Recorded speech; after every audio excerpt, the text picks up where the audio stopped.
আসসালামু আলাইকুম প্রিয় শিক্ষার্থী, বর্তমান সময়ে সবচেয়ে হট টপিক এবং সবচেয়ে গুরুত্বপূর্ণ একটা টপিক, সেটা হচ্ছে ইরান ও হরমুজ প্রণালী।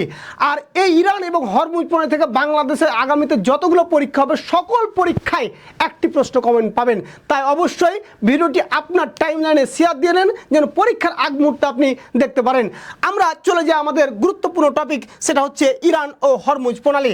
আমরা আমাদের দুইটা স্লাইড করেছি, দুইটা স্লাইডের মধ্যে থেকে আপনার সর্বোচ্চ প্রশ্ন কমন পাবেন। আপনার কোনো দুশ্চিন্তা কোনো কারণ না, এই দুইটা স্লাইডে থেকে 1 মার্ক আপনি নিশ্চিত কমন পাবেন। প্রথমেই আমাদের জন্য ইরান থেকে গুরুত্বপূর্ণ প্রশ্ন, সেটা হচ্ছে ইরানের পূর্ব নাম কি ছিল? কি ছিল বলেন তো? ইরানের পূর্ব নাম ছিল পারস্য। কি নাম বললাম? পারস্য। এটা খুব গুরুত্বপূর্ণ একটা প্রশ্ন, তাহলে অবশ্যই আমাদের এইটা একটু স্টার করে নিতে হবে। আর আমি গুরুত্বপূর্ণ তথ্যগুলো কিন্তু আপনাদের এখানে লিখে রেখেছি। তারপরে আমাদের জন্য গুরুত্বপূর্ণ যে প্রশ্ন, সেটা হচ্ছে আমরা বলতেছি ইরানের রাজধানীর নাম কি? কি নাম বলেন তো? ইরানের রাজধানীর নাম হচ্ছে তেহরান। কি নাম বললাম? তেহরান। তাহলে যদি প্রশ্ন করা হয় ইরানের রাজধানীর নাম কি? তেহরান।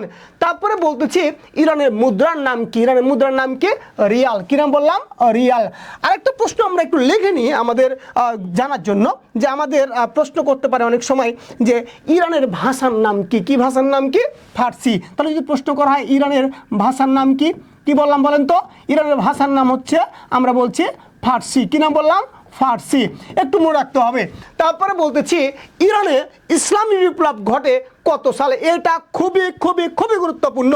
তাহলে যদি প্রশ্ন করা হয় ইরানে ইসলামী বিপ্লব ঘটে কত সালে? 1979 সালে। কত সালে বললাম? 1979 সালে। তাহলে এইটা আমাদের একেবারে 5-6 স্টার দিয়ে নেন। মানে এই প্রশ্নটা অনেকবার বিভিন্ন বিশ্ববিদ্যালয়ে আসছে, যে প্রশ্ন করা হয় যে ইরানে ইসলামী বিপ্লব কত সালে হয়েছে? কত সালে বললাম? 1979 সালে। তারপরে প্রশ্নটা আরও গুরুত্বপূর্ণ, যে ইরানে ইসলামী বিপ্লবের নায়ক ছিলেন কে?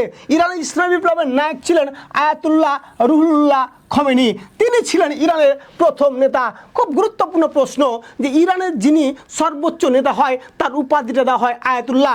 আয়াতুল্লাহ সেই ব্যক্তিটাকে দেওয়া হয় যিনি 2 লক্ষ হাদিস যার সংগ্রহে থাকে, যিনি 2 লক্ষ হাদিস জানেন এবং অ্যাপ্লাই করতে পারবেন এবং বলতে পারবেন।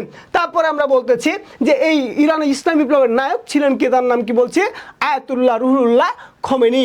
তারপরে আমরা বলতেছি ইরানের দ্বিতীয় যিনি ধর্মীয় নেতা ছিলেন তার নাম হচ্ছে আয়াতুল্লাহ আলী খমেনি। এই আয়াতুল্লাহ আলী খমেনিকে সম্প্রতি কিছুদিন আগে ফেব্রুয়ারি মাসের 28 তারিখ মার্কিন যুক্তরাষ্ট্র এবং ইসরায়েল একটা হামলা চালিয়েছিল। সেই হামলার মাধ্যমে দেখতে পাই তাকে হত্যা করেছিল। মৃত্যুর তারিখটা গুরুত্বপূর্ণ, 28 ফেব্রুয়ারি 2026 সালে। আর তিনি মৃত্যুবরণ করার পর তার পুত্র, তার নাম হচ্ছে মোস্তফা আলী খামেনি, তিনি হচ্ছেন ইরানের সর্বোচ্চ বর্তমান ধর্মীয় নেতা। তার নাম কি বললাম আমরা? যে আয়াতুল্লাহ মোস্তফা খামেনি। তারপরে বলতেছি আমাদের গুরুত্বপূর্ণ প্রশ্ন একটা ছিল, যে ইরানের সর্বশেষ রাজা কে ছিলেন? তার নাম হচ্ছে শাহ মোহাম্মদ পাহলভি। কি নাম বললাম? শাহ মোহাম্মদ পাহলভি। মানে তারপরে আমরা দেখতে পাই 1979 সালে ইসলামী বিপ্লব ঘটেছে। তারপরে আমরা বলতেছি ইরানের বর্তমান প্রেসিডেন্টের নাম। খুব গুরুত্বপূর্ণ প্রশ্ন। ইরানের বর্তমান প্রেসিডেন্টের নাম হচ্ছে মাসুদ পেজেশকিয়ান। তাহলে এখান থেকে আমাদের গুরুত্বপূর্ণ কি কি? আমরা বলছি ইরানের পূর্ব নাম কি ছিল? পারস্য। তারপরে কি বললাম? ইরানের ইসলামী বিপ্লব ঘটে কত সালে?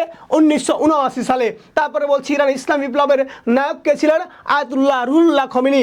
যদি প্রশ্ন করে প্রথম সর্বোচ্চ ধর্মীয় নেতার নাম কি? তার নাম হচ্ছে কি? আয়াতুল্লাহ রুহুল্লাহ খমেনি। তারপর আমরা বলতেছি আমাদের গুরুত্বপূর্ণ প্রশ্নের মধ্যে আমরা বলছি ইরানের দ্বিতীয় সর্বোচ্চ নেতা আয়াতুল্লাহ আলী খামেনি, তিনি মৃত্যুবরণ করেন কত তারিখে? তারপর আমরা বলতেছি যে ইরানের তৃতীয় ধর্মীয় নেতা তার নাম কি? Ayatollah Mostafa Khamenei. কি নাম বললাম? Ayatollah Mostafa Khamenei. মানে বর্তমান ইরানের সর্বোচ্চ ধর্মীয় নেতার নাম কি? তারপর আমরা বলতেছি খুবই গুরুত্বপূর্ণ, যে ইরানের বর্তমান প্রেসিডেন্টের নাম কি? তার নাম কি বললাম? Masoud Pezeshkian. তারপরে আমাদের আরেকটা স্লাইড আছে, এই স্লাইড থেকে আমাদের গুরুত্বপূর্ণ কিছু বিষয় রয়েছে। তার নাম হচ্ছে হরমুজ প্রণালী।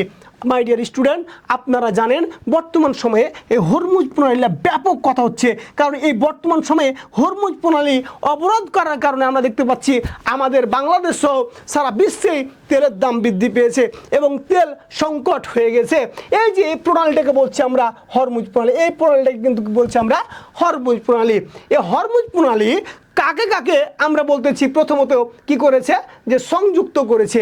এই যে আমরা বলতেছি সংযুক্ত করেছে পারস্য উপসাগরে, যেখানে দেখেন আপনারা পারস্য উপসাগর, আর এটাকে বলছি আমরা ওমান উপসাগর। তাহলে এই প্রশ্নটা কিন্তু খুবই খুবই গুরুত্বপূর্ণ, যে আমরা বলছি হরমুজ প্রণালী আমরা বলছি সংযুক্ত করেছে কাকে কাকে, খুবই খুবই গুরুত্বপূর্ণ প্রশ্ন। তাহলে এখানে আমরা এটা 5 স্টার দিয়ে দিলেও আমাদের ভুল হবে না, মানে এত গুরুত্বপূর্ণ। মানে সামনে যতগুলো বিশ্ববিদ্যালয় যতগুলো চাকরির পরীক্ষা রয়েছে এই প্রশ্ন একটা আপনি পাবেনই। তারপর আমরা বলতেছি যে এই আমরা জানি হরমুজ প্রণালী বিভক্ত করেছে কাকে কাকে, বিভক্ত করেছে আমরা জানি যে ইরান ও সংযুক্ত আরব আমিরাতকে। কাকে কাকে বললাম? ইরান ও সংযুক্ত আরব আমিরাতকে। এই যে আমরা একটু দেখে নিই ম্যাপে আমাদের কি কোথায় কোথায় আছে আমাদের ইরান ও সংযুক্ত আরব আমিরাত। এই যে আমরা বলতেছি দেখতে পাচ্ছি ইরান, আর এইখানে দেখতে পাচ্ছি কি সংযুক্ত আরব আমিরাত, মানে এইখান পর্যন্ত কিন্তু সংরক্ষিত আরব আমিরাত। তাহলে আমরা এই প্রশ্নটা আমাদের কিন্তু কয়েক স্টার দেওয়া যায়, এটাও খুবই খুবই গুরুত্বপূর্ণ প্রশ্ন। এখন বলছে বিরোধ রয়েছে কার কার মধ্যে? বিরোধ রয়েছে ইরান ও ওমানের মধ্যে, এই হরমুজ প্রণালীর বিরোধ রয়েছে। আপনারা দেখতে পারেন একটু ম্যাপটাতে দেখলেই বুঝতে পারবেন। এই যে এই জায়গায় রয়েছে আমরা বলতেছি ওমান, আর এই জায়গায় রয়েছে ইরান, এই দুইটার মধ্যে কি একটা সময় বিরোধ রয়েছে। এই কারণেই আমরা দেখেছি যে এই যে এবছর গুচ্ছভুক্ত যে বিশ্ববিদ্যালয় পরীক্ষা হলো, এই পরীক্ষাতে আমরা দেখতে পেয়েছি একটা প্রশ্ন দিয়েছে যে ইরান ও ওমানের প্রশ্ন দিয়েছে হরমুজ প্রণালী কোন দুই দেশের সাথে রয়েছে। প্রশ্ন অপশানে ছিল ইরান ও ওমান, যেহেতু সংযুক্ত আরব আমিরাত ছিল না তাহলে কি নিতে হবে? ইরান ও ওমান। তারপরে মাই ডিয়ার স্টুডেন্ট আমাদের জন্য গুরুত্বপূর্ণ যে প্রশ্ন, যে বিশ্বের তেল রপ্তানি কত শতাংশ এই হরমুজ প্রণালী দিয়ে যায়? কত শতাংশ? 20%। কত শতাংশ? 20%। মানে 5 ভাগের 1 ভাগই যায় কোথা দিয়ে? এই হরমুজ প্রণালী দিয়ে। তারপরে খার্গ দ্বীপ, এটা খুব গুরুত্বপূর্ণ প্রশ্ন। খার্গ দ্বীপ, এই খার্গ দ্বীপটা খুবই গুরুত্বপূর্ণ প্রশ্ন। এটা কোথায় অবস্থিত? ইরানে। তাহলে প্রশ্ন হতে পারে, আপনি আমাকে করতেই পারেন যে কেন খার্গ দ্বীপটা এটা গুরুত্বপূর্ণ।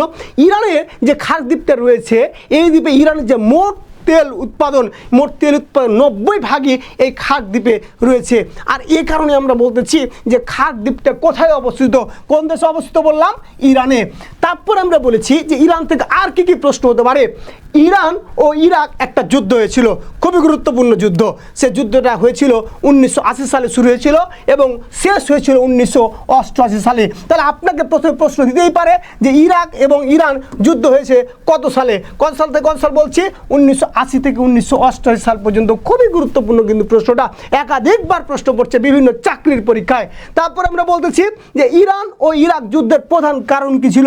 প্রধান কারণ ছিল সাতিল আরব জলাধারকে কেন্দ্র করে এই ইরান ও ইরাক যুদ্ধটা হয়েছিল। ইরান ও ইরাক যে যুদ্ধটা হয়েছিল, এই যুদ্ধটা সমাপ্তির জন্য জাতিসংঘ একটা বাহিনী তৈরি করেছিল। বাহিনীটার সংক্ষিপ্ত নাম ছিল ইউনিমগ। খুবই গুরুত্বপূর্ণ প্রশ্ন। কি বললাম? ইউনিমগ। এটা গঠন করা হয়েছিল 1988 সালে।